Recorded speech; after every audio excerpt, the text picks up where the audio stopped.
Magluluto na naman tayo ng hapunan. Habang nagkakainan sila ng tanghalian, iniisip na kung ano ang hapunan. Sana all. Sana all. Ganon. Ganon ang maging buhay, prinsesa, no? Yan, ito na naman yung manok ko. Yung sibuyas, binababad ko sa tubig para pag ginamit ko, walang ano. Walang anghang. Hi, bye! How are you? Ready nga. Ano yung lemon? Lemon, feeling ko wala ng lemon daw. Sinong naghanap ng lemon? Eh, Sarah.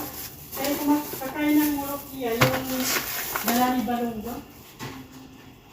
Yung dito na lang ngayon, yung green, yung lime. Yan na lang. Huwag kang magulubay, kay baka isama kita sa pag-barbecue. Sarap yan. Anong masarap? Hindi naman kita bibigyan eh. Hindi pa nga naluluto, masarap na. Ano daw yun?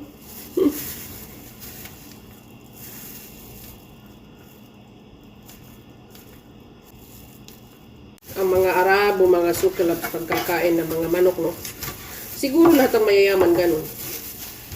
Pagkakain ng mga manok. Alam niyo yung mga ganito. Hindi man nila kakainin yan. Kaya tinatanggal ko yan.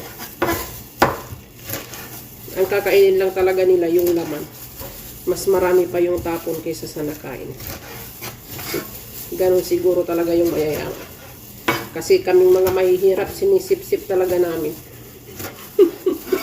Di ba? Tapos, pipit-pitin ko yan.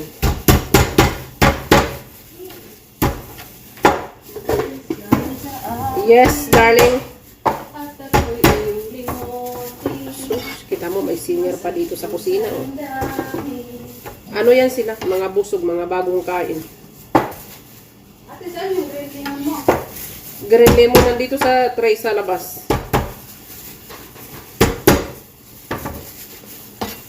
Ang trabaho lang natin, tanggalin ang pinggan, alisin ang pinggan. Tanggalin ang pinggan, alisin ang pinggan. So, yan ang trabaho ko. Ano yun? Ha? Ano yun? Lemon? Hala, inubos nyo na yung lemon ko.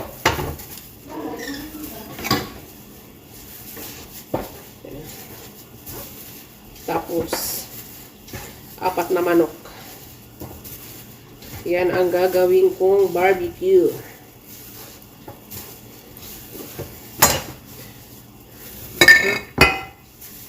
Lalagyan ko siya ng lime or lemon or kalamansi, tapos asin.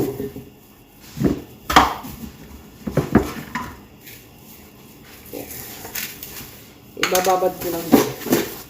At syempre, pati na rin itong mga manok na buo.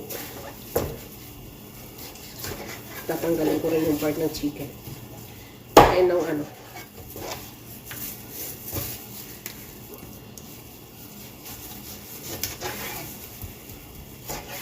Kaya yung mga amo ko, sa totoo lang, pag umuwi ako, hirap sila.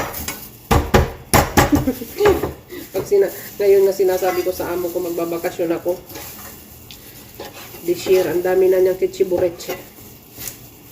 Bakit ka uuwi? Bakit ganon? Bakit ganyan? Lahat na lang bakit. Kala siguro ng amo ko, hindi ako tao. Wala na yata akong karapatan magpahinga.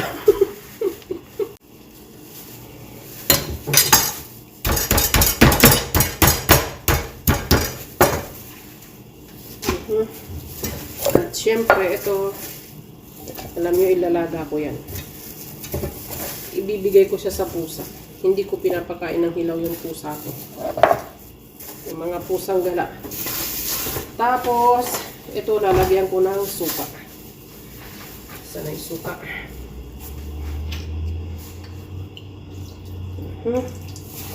Ibababad ko siya dito ng mga 10 to 15 minutes. Bago ko siya banlawan. Kasi ang purpose ko dyan, para lumambot siya at mawala yung lansa niya.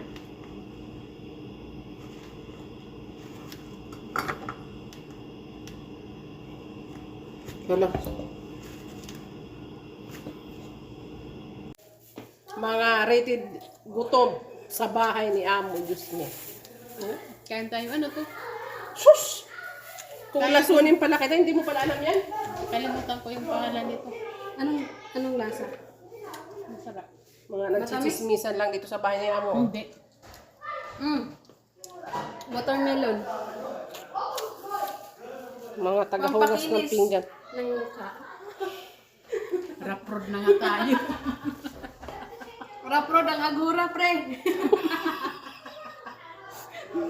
Kain tayo sa lata.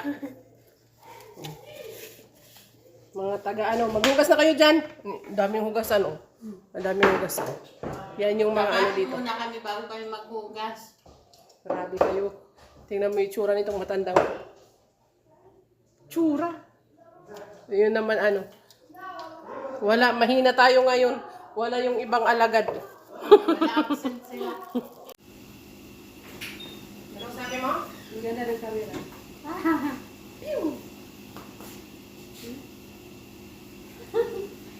Ano ang sinasilpon ko? Hala, ang haba pala.